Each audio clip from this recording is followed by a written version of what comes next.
నమస్తే జనబేరి న్యూస్ కి స్వాగతం. ముందుగా బులెటిన్ లో హెడ్లైన్స్.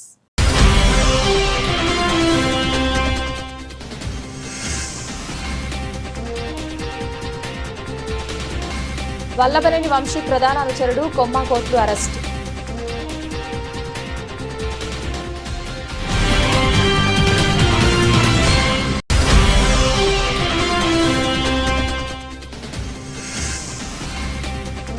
భవానీ దీక్షల విరమణకు సర్వం సిద్ధం. నూతన లడ్డు ప్రసాదం పోటు ప్రారంభం. ప్రసాద తయారీ కేంద్రంలో ప్రత్యేక పూజలు చేసిన దుర్గగుడి ఈవో సీనా నాయక్.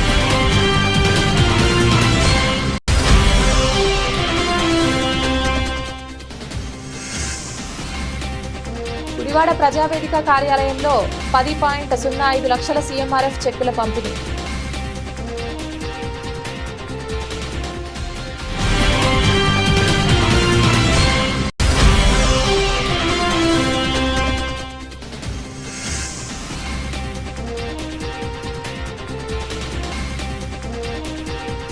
సీఎంఆర్ఎఫ్ చెక్కులను స్వయంగా అందజేసిన ఎమ్మెల్యే గద్దె రామ్మోహన్.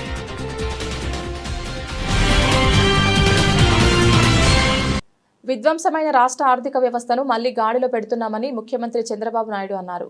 సోమవారం నాడు మీడియాతో మాట్లాడుతూ టీడీపీ అనేక విజయాలను చవిచూసిందని, కానీ 2024 విజయం నమ్మకం విశ్వాసం మీద వచ్చిందని తెలిపారు.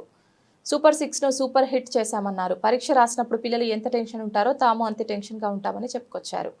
జీఎస్డీపీ విషయంలో ఎప్పటికప్పుడు సమీక్షించుకుంటున్నామని తెలిపారు. ఈ రాష్ట్రాన్ని తిరిగి నిలబెట్టగలుగుతారా అనే అనుమానాలు ప్రజల్లో ఉన్నాయని, అయితే సిచ్యుయేషన్ చూసి పారిపోమని ప్రజలకు హామీ ఇచ్చినట్లు తెలిపారు. నాడు సూపర్ 6 తీసుకువచ్చామని, అయితే అభివృద్ధి నిధులు లేవన్నారు.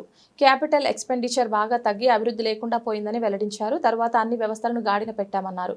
క్యాపిటల్ ఎక్స్పెండిచర్ను బాగా పెంచామని, సుపరిపాలనకు టెక్నాలజీని అభివృద్ధి చేశామని అన్నారు. ఆగిపోయిన స్కీమ్లు అన్నింటినీ తిరిగి ప్రారంభించామని ముఖ్యమంత్రి చెప్పారు. మన హస్తకళా వైభవం సాంస్కృతిక సౌరభాలకు నిలవని, హస్తకళలు కళాకారులను ప్రోత్సహించేందుకు, సాధికారత కల్పించేందుకు ప్రభుత్వం వినూత్న కార్యక్రమాలతో కృషి చేస్తోందని, ఇందులో భాగంగా ఈ నెల 8వ తేదీ నుంచి 14వ తేదీ వరకు జాతీయ హస్తకళా వారోత్సవాల్లో భాగంగా వివిధ కార్యక్రమాలు నిర్వహిస్తున్నట్లు రాష్ట్ర హస్తకళల అభివృద్ధి సంస్థ చైర్మన్ డాక్టర్ పసుపులేటి హరిప్రసాద్ తెలిపారు. రాష్ట్ర హస్తకళల అభివృద్ధి సంస్థ చైర్మన్ డాక్టర్ పసుపులేటి హరిప్రసాద్ సోమవారం నగరంలోని గాంధీనగర్ లేపాక్షి ఎంపోరియంలో మీడియా సమావేశంలో మాట్లాడారు. జాతీయ హస్తకళా వారోత్సవాల్లో భాగంగా ఏపీహెచ్డిసి ఆధ్వర్యంలో రాష్ట్ర వ్యాప్తంగా వివిధ కార్యక్రమాలను నిర్వహిస్తున్నట్లు తెలిపారు. సమావేశంలో రాష్ట్ర హస్తకళల అభివృద్ధి సంస్థ వీసీ అండ్ ఎండి ఎం విశ్వ, Lepakshi OSD IV Lakshminath, emporium manager ఎం సురేష్ సిబ్బంది పాల్గొన్నారు. ఓం నమో వెంకటేశాయ. ప్రింట్ అండ్ ఎలక్ట్రానిక్ మీడియా సోదరులందరూ కూడా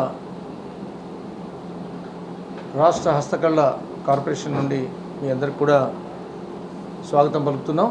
ఈరోజు విజయవాడలో హ్యాండిక్రాఫ్ట్ కార్పొరేషన్ లేపాక్షి నుండి మనము చాలా ఆనందంగా ప్రకటిస్తున్నాం. జాతీయ హస్తకళల వారోత్సవం మనము ఈ నెల 8వ తారీఖు నుంచి 14వ తారీఖు వరకు మన ఏపీ హ్యాండిక్రాఫ్ట్ కార్పొరేషన్ తరఫున వైభవంగా రాష్ట్రంలో, అలాగే మన ప్రధానమంత్రి గారి ఆదేశాల మేరకు భారతదేశం అంతా, మన ముఖ్యమంత్రి వర్యులు చంద్రబాబు నాయుడు గారు, అలాగే ఉప ముఖ్యమంత్రి వర్యులు పవన్ కళ్యాణ్ గారు, అలాగే మంత్రివర్యులు సవిత గారి ఆధ్వర్యంలో ఈ యొక్క వారోత్సవాలు చాలా ఘనంగా కళాకారులను, హస్తకళాకారులను ప్రోత్సహించే విధంగా వాళ్లకు వివిధ రకాల సహాయం చేస్తూ, అలాగే వారి యొక్క కళను ప్రదర్శించడానికి రాష్ట్రంలో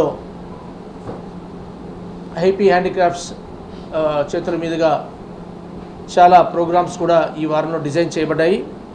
ముఖ్యంగా మనం చాలా గర్వంగా చెప్పుకోవచ్చు, 36 1 డిస్ట్రిక్ట్ 1 ప్రోడక్ట్లో మనకు భార్యతో వివాహేతర సంబంధం, భర్తను చంపిన ప్రియుడు అరెస్ట్. ఆంధ్రప్రదేశ్ పల్నాడు జిల్లా నరసరావుపేట శివార్లో గత నెల 24న జరిగిన పెద్దబాజీ హత్య కేసును పోలీసులు ఛేదించారు. నిందితులు బాలసుబ్రహ్మణ్యచారి, రాంబాయమ్మలను ఈ నెల 6న అరెస్ట్ చేసినట్లు సీఐ సుబ్బారావు తెలిపారు. హత్యకు గురైన పెద్దబాజీ భార్యతో బాలసుబ్రహ్మణ్యచారికి వివాహేతర సంబంధం ఉందని, దీనిపై వివాదం నడుస్తుండటంతోనే బాజీని హత్య చేసేందుకు నిర్ణయించుకున్నాడని, దీనికి నిందితుడి అత్త సహకరించినట్లు సీఐ తెలిపారు. మృతుడి భార్య షేక్ జబీనా ఫిర్యాదు మేరకు కేసు నమోదు చేసుకుని విచారణ చేపట్టారు.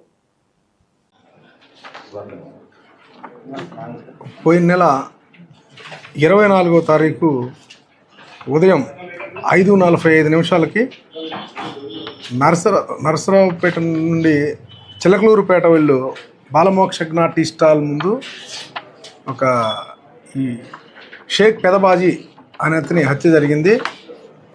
దీని గురించి నరసరావుపేట రూరల్ పోలీస్ స్టేషన్లో crime number 283/2025 under section 103 class 1 red with 35 BNS Narasaraopet rural police station case నమోదైంది. ఫస్ట్ ఇతన్ని స్టాబ్ చేసి చంపింది ఎవరో తెలీదు. దాని గురించి మా ఎస్పీ గారు శ్రీ కృష్ణారావు సారు, అదేవిధంగా డిఎస్పీ గారు హనుమంతరావు గారు, వాళ్ళు మమ్మల్ని డైరెక్షన్ చేసి దీంట్లో దర్యాప్తు స్టార్ట్ చేసాం. ఇది దర్యాప్తులో ఏం తెలియదంటే, ఈ మృతుడు పెదబాజీ అనే అతనికి మన నరసరావుపేటకు చెందిన ఒక టాటూలేసి ఆవిడతో అక్రమ సంబంధం ఏర్పడింది. దాని గురించి ఒకటో నిందితుడికి ఆవిడ దీంట్లో ఒకటో నిందితుడి భార్య, ఆ అమ్మాయి ఇంట్లో నుంచి వెళ్ళిపోయి అతనితోనే ఉంటూ ఉంది. దాని గురించి ఒక 2-3 months నుంచి భార్యాభర్తలకు గొడవ జరుగుతూ ఉంది. తర్వాత ఈ మధ్య 23వ తారీఖు ఆమె అక్టోబర్ 23వ తారీఖున కంప్లీట్గా ఇంట్లో నుంచి తెల్లవారుజామున అంతా వెళ్ళిపోయింది. దాని గురించి ఈ ఒకటవ నిందితుడైన అమ్మాయి భర్త ఎక్కడ తీసుకెళ్ళిందని కనుక్కొని ఈ మృతుడి ఇల్లు, అదేవిధంగా ఇతను ఎక్కడ పని చేస్తున్నాడు అన్నీ కనుక్కొని నిఘా పెట్టాడు. నిఘా పెట్టి అతని అత్త అయిన అంటే ఆ లేడీ యొక్క అమ్మతో కలిసి అతను చంపాలని నిర్ణయించుకొని పథకం ప్రకారం ఆ రోజు తెల్లవారుజామున వాళ్ళ ఇంటికాడ నుంచి బయలుదేరి ఈ సీనా పఫన్స్కి వచ్చి అతను రోజు టీ స్టాల్కి వచ్చే టైంకి సుమారు 5:45 గంటలకి ఇతను అతన్ని పట్టుకోగా ఈమె కత్తి తీసుకొని అతను స్టాబ్ చేసి చంపేసింది. దీని గురించి దర్యాప్తులో తేలడంతో వీళ్ళని నిన్న సాయంత్రం 4 గంటల సమయంలో ముద్దాయిలిద్దరిని కూడా అక్కడ వల్లభ చెరువు దగ్గర అరెస్ట్ చేసి, తర్వాత హత్యకు ఉపయోగించిన ఆయుధాలు, అదేవిధంగా వాళ్ళు తొడుక్కున్న బట్టలు అవన్నీ కూడా సీజ్ చేసి ఈరోజు రిమాండ్కి పంపిస్తున్నాం. విజయవాడలో దారుణం. భవానీ భక్తులపై చేయి చేసుకున్న పోలీసులు చిన్నపిల్లలని కూడా చూడకుండా దాడి చేశారని భవానీ భక్తుల ఆందోళన. కంకిపాడు నుంచి ఆటోలో దుర్గమ్మ దర్శనానికి వస్తున్న భక్తులు బెంచ్ సర్కిల్ రామలింగేశ్వర కట్ట వద్ద అడ్డుకుని దాడి చేశారని ఆరోపిస్తున్న భవానీలు. పెనమలూరు వైపు నుంచి కానూరు వైపు నుంచి వస్తున్నారు. అక్కడ కానూరులో ఒక కానిస్టేబుల్ ఎందుకు ఆపమన్నాడు. ఆపమంటే ఆపలేదు.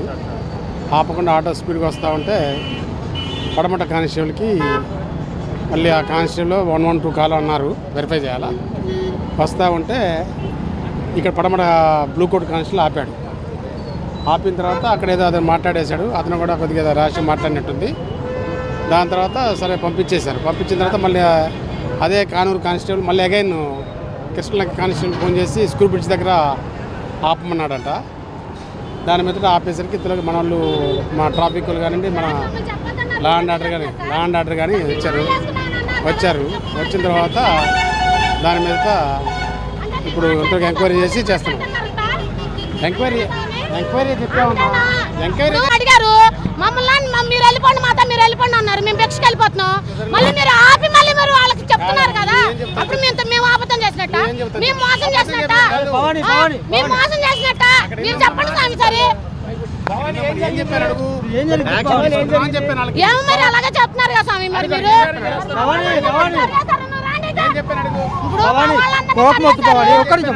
మీరేం చెప్పారు స్వామి? మీరు కానిస్టేబుల్ పిలిపిమంటే పిలిపిలేకపోయారు. చేసుకోవచ్చా మా ట్రాన్స్ మీద చేసుకుని ఈ పిల్ల వీడియో తీస్తుంటే పిల్ల కొట్టాడు. ఏం యాక్షన్ తీసుకున్నారు స్వామి? పిలిపిమన్నారు, పిలిపించారా? పిలిపించారా స్వామి మీరు? ఇంతమంది మేము భిక్ష మానేసేసి మమ్మల్ని చిన్న పిల్లని కొట్టితే అయ్యే కానిస్టేబుల్ పిలిపిలేపారు స్వామి మీరు. అదేమంటే మీరు మాలు వేసుకున్నారు కదా మీదే తప్పు అని చెప్పి చూపించాడు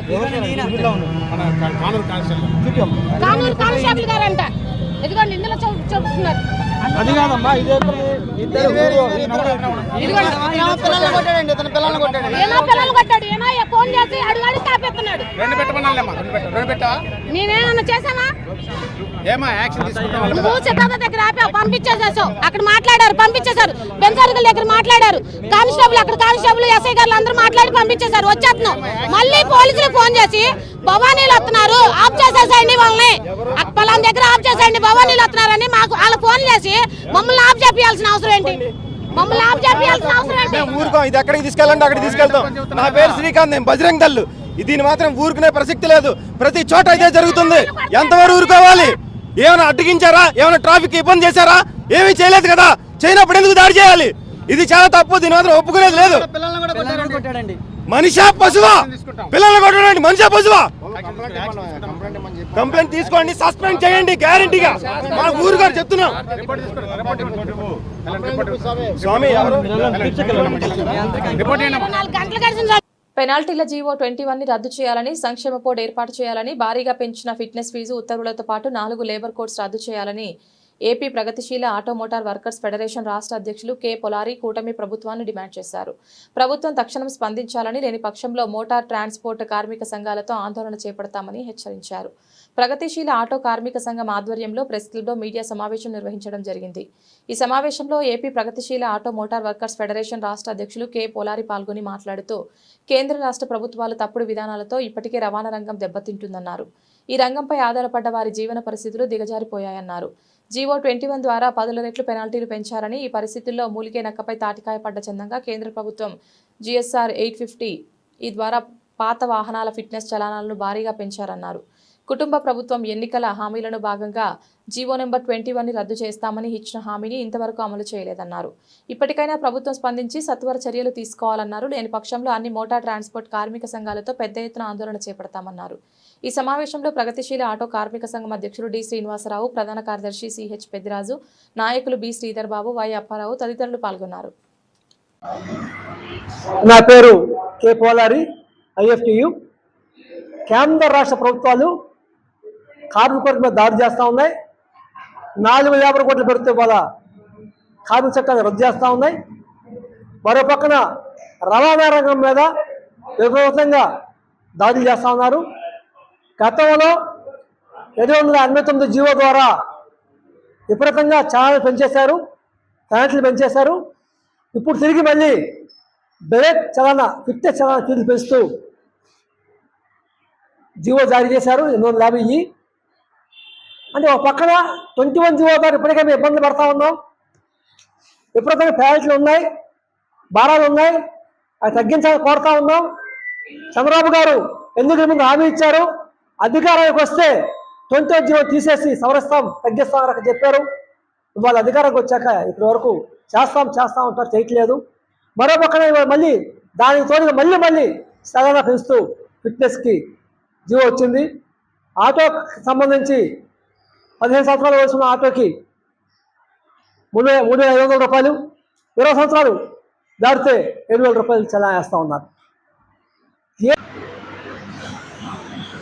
నా పేరు డి శ్రీనివాసరావు, ప్రగతిశీల ఆటో కార్మిక సంఘం IFTU నగర అధ్యక్షుడు.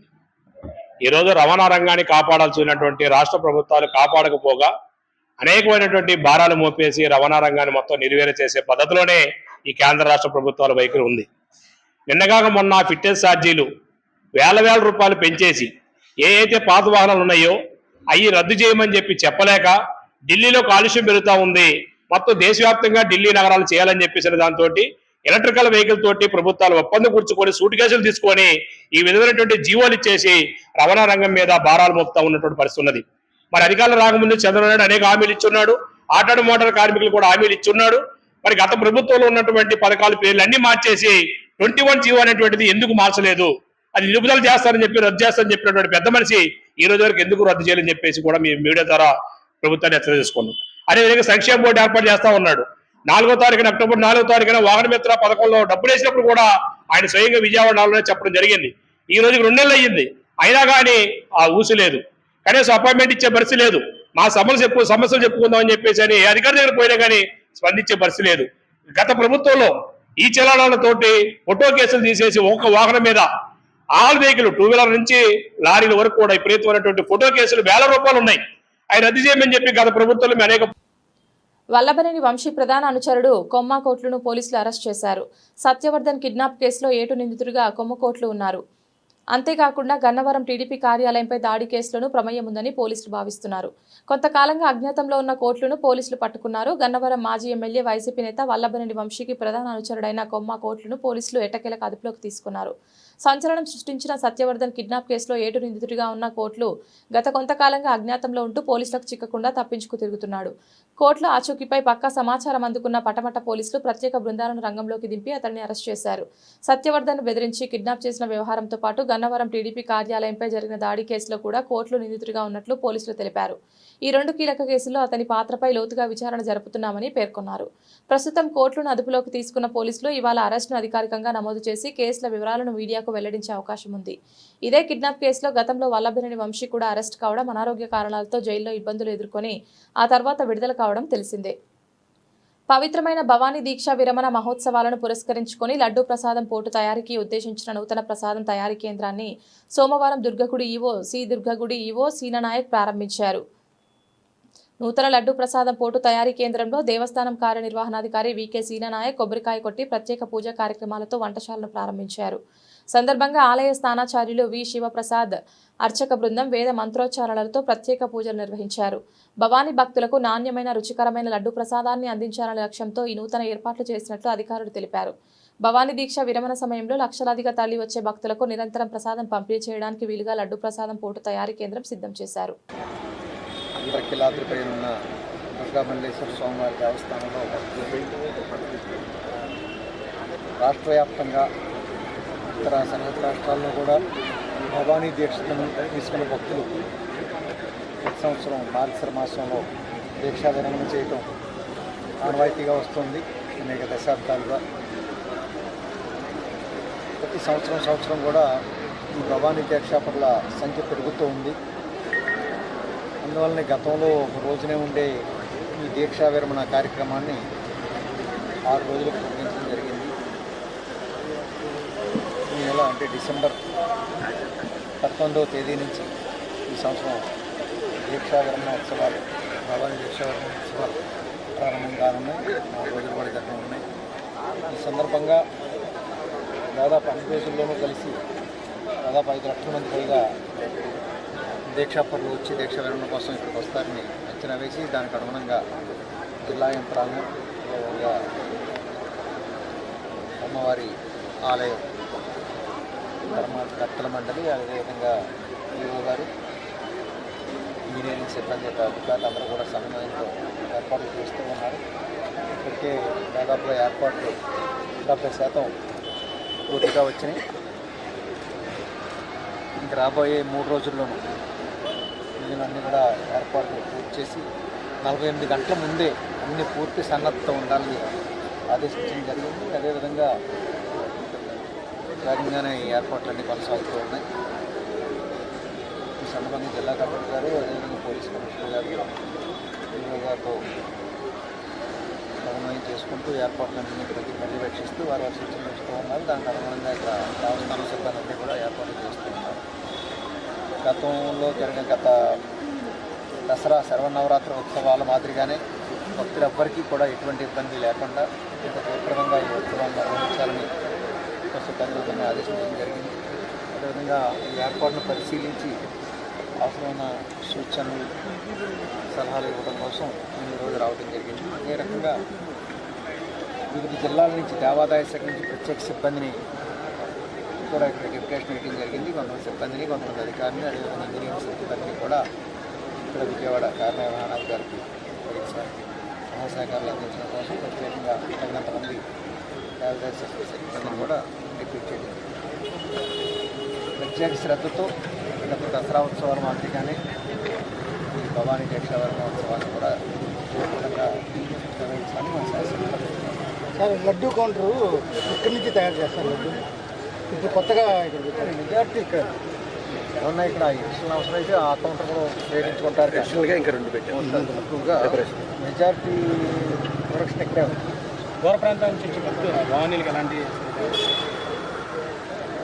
వాళ్ళకి తాత్కాలిక శిబిరాలు ఏర్పాటు చేయడం జరిగింది. అదేవిధంగా ఎంతమంది భక్తులు వచ్చినా అంటే దసరా ఉత్సవాల్లో కూడా ఎంతమంది భక్తులు వచ్చినా కూడా బయటికి రాకుండా కోసం ప్రత్యేకంగా హోల్డింగ్ పాయింట్ ఏర్పాటు చేయడం జరిగింది. ఆ హోల్డింగ్ పాయింట్ ఏర్పాటు చాలా సత్ఫలితాలను ఇస్తుంది. గత 2 సంవత్సరాల్లో చూస్తూ ఉన్నాం. ఈ సంవత్సరం కూడా అదే మాదిరిగా జరిగింది. దసరాకి ఏ రకంగా ఏర్పాట్లు చేశారో అదేవిధంగా ఇప్పుడు కూడా హోల్డింగ్ పాయింట్ ఏర్పాటు చేయడం జరుగుతుంది.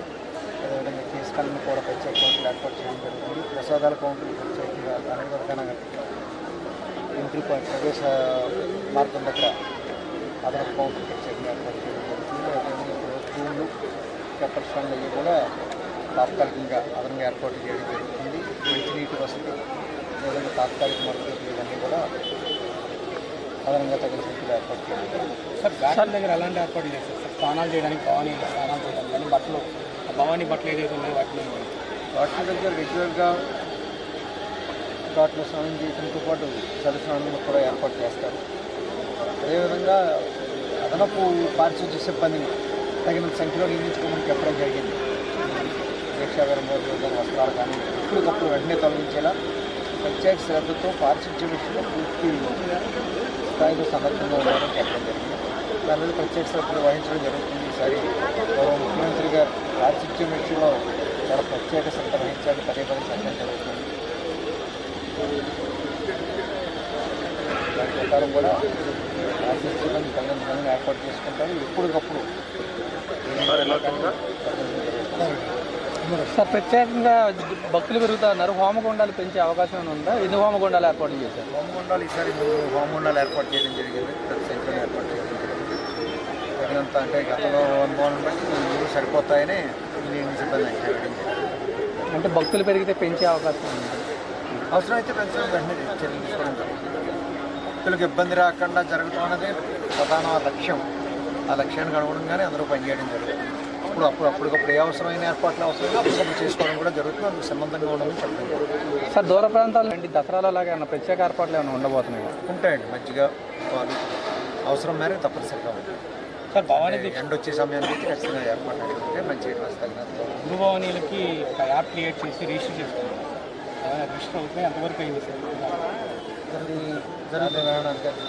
జరుగుతుంది చేసుకుంటారు. దానికోసం యాప్స్ ఐటీకి సంబంధించి స్థాయిలో సార్ పోయినసారి లైన్ మార్గం వచ్చే వాళ్ళకి ప్రసాదాలు ఏమి అందట్లేదు. లోపల ఉన్న వాళ్ళు చిన్నపిల్లలు ఉన్న వాళ్ళు ఇబ్బంది పడుతున్నారు. వాళ్ళకి ఏమైనా ఈసారి ఏమైనా ఏర్పాటు చేశారు? ఎక్కడండి ఎక్కడ క్యూ లైన్ ద్వారా వచ్చే వాళ్ళకి ఎక్కడైతే కొండపైన ఉన్న వాళ్ళ వరకు ఇస్తున్నారు కానీ మధ్య మధ్యలో ఉన్న వాళ్ళకి ఎక్కడైనా ప్రధాన దేవాలయాలు ఎక్కడైనా అంటే క్యూ లైన్ మూవ్మెంట్ మీ దృష్టిలో పెట్టుకుని దర్శనానికి ముందు మంచినీళ్ళు మజ్జిగ పాలు బిస్కెట్లు లాంటివి అందించడం జరుగుతుంది.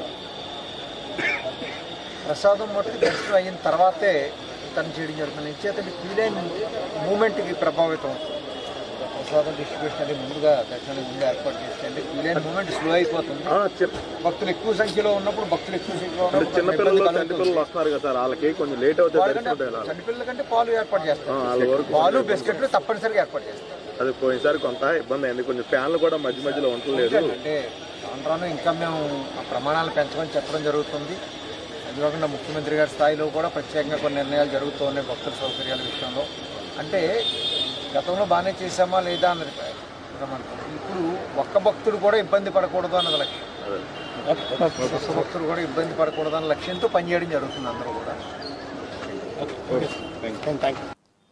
దేశంలో ఎక్కడ లేని విధంగా రాష్ట్రంలో సంక్షేమ అభివృద్ధి కార్యక్రమాలు నిర్వహిస్తూనే కష్టాల్లో ఉన్న ప్రజల సమస్యలను పరిష్కరిస్తున్న గొప్ప వ్యక్తి సీఎం చంద్రబాబు నాయుడు అని గుడివాడ ఎమ్మెల్యే వెనిగండ్ల రాము కొనియాడారు.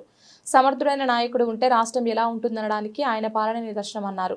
గుడివాడ పట్టణం ఏలూరు రోడ్లోని ప్రజావేదిక కార్యాలయంలో ఎమ్మెల్యే వెనిగండ్ల రాము ఆధ్వర్యంలో ముఖ్యమంత్రి సహాయ నిధి చెక్కులు పంపిణీ కార్యక్రమం నిర్వహించారు.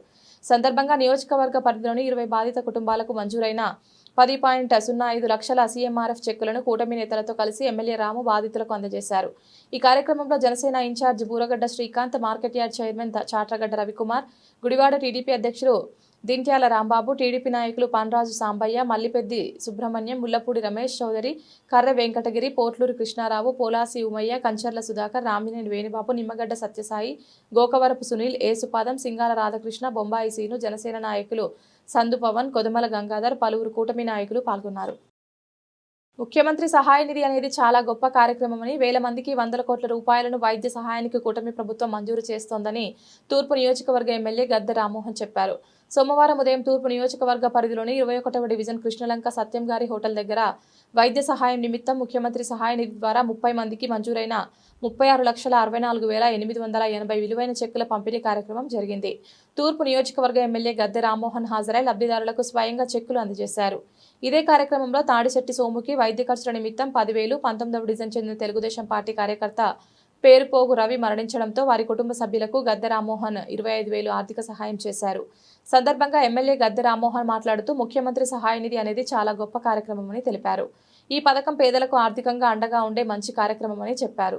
అంత గొప్ప కార్యక్రమాన్ని ముఖ్యమంత్రి నారా చంద్రబాబు నాయుడు ప్రారంభించిన కార్యక్రమం అనే ఒక్క కారణంతో పేదలకు ఎంతో మేలు చేసే ఈ సీఎంఆర్ఎఫ్ను వైఎస్ జగన్మోహన్ రెడ్డి ముఖ్యమంత్రి అయిన తర్వాత నిలిపివేశారని చెప్పారు.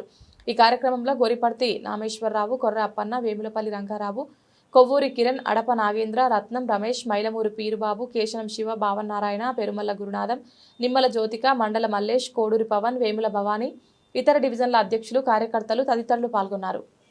చెప్పి నారా చంద్రబాబు నాయుడు గారు, పవన్ కళ్యాణ్ గారు ఈ సీఎంఆర్ఎఫ్ ద్వారా వాళ్ళ కష్టాల్లో ఆదుకున్న దానికి ఒక ఉదాహరణ. గతంలో సీఎంఆర్ఎఫ్ అంటే అది నారా చంద్రబాబు నాయుడు గారు మొదలుపెట్టిన కార్యక్రమం కాబట్టి జగన్మోహన్ రెడ్డి గారు ఆ కార్యక్రమాన్ని జీరో చేశారు. అంటే ప్రజలు అనేది వాళ్ళకేసినా వీళ్ళకేసినా ప్రజలే. మనం ప్రజల సొమ్ముని మరలా ప్రజలకి ఇబ్బందులు ఉన్నప్పుడు వాళ్ళకి ఇస్తూ ఉన్నాం. అదే చంద్రబాబు గారు ప్రజావేదిక కట్టాడు కాబట్టి కూల్చేస్తాను, చంద్రబాబు గారు అమరావతి అక్కడ అన్నాడు కాబట్టి తీసేస్తాను, చంద్రబాబు గారు సీఎంఆర్ఎఫ్ ఇచ్చాడు కాబట్టి నేను తీసేస్తాను, అన్నా క్యాంటీన్ పెట్టాడు కాబట్టి నేను అన్నా క్యాంటీన్ రద్దుపరుస్తున్నానంటే ఆ విధమైన పరిపాలన మనస్తత్వం ఎట్లుంటుందో మీరు అందరూ కూడా గమనించుకోవాలి. ప్రత్యేకంగా వైఎస్ఆర్సీపీ పార్టీ అభిమానులు నేను అడుగుతున్నా, అన్నా క్యాంటీన్లో భోజనం ఎవరు చేశారండి? రోజుకి కార్మికులు చేశారు. వాళ్ళు ఇళ్ళకాడ క్యారేజీ కట్టుకునే పని లేకుండా కార్మికులు వచ్చి ఫోన్ చేశారు. పేదవారు ఫోన్. బులెటిన్ ముగించే ముందు హెడ్లైన్స్ మరొకసారి.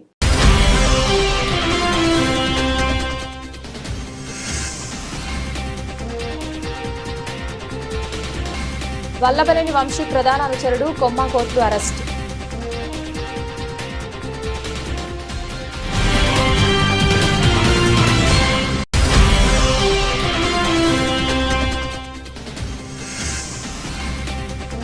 భవానీ దీక్షల విరమణకు సర్వం సిద్ధం. నూతన లడ్డు ప్రసాదం పోటు ప్రారంభం. ప్రసాద తయారీ కేంద్రంలో ప్రత్యేక పూజలు చేసిన దుర్గగుడి ఈవో సీనానాయక్.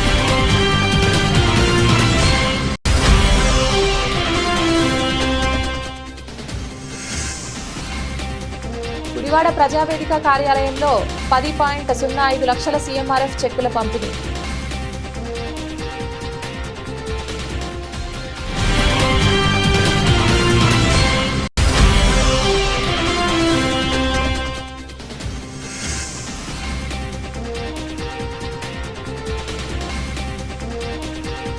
సీఎంఆర్ఎఫ్ చెక్కులను స్వయంగా అందజేసిన ఎమ్మెల్యే గద్దె రామ్మోహన్.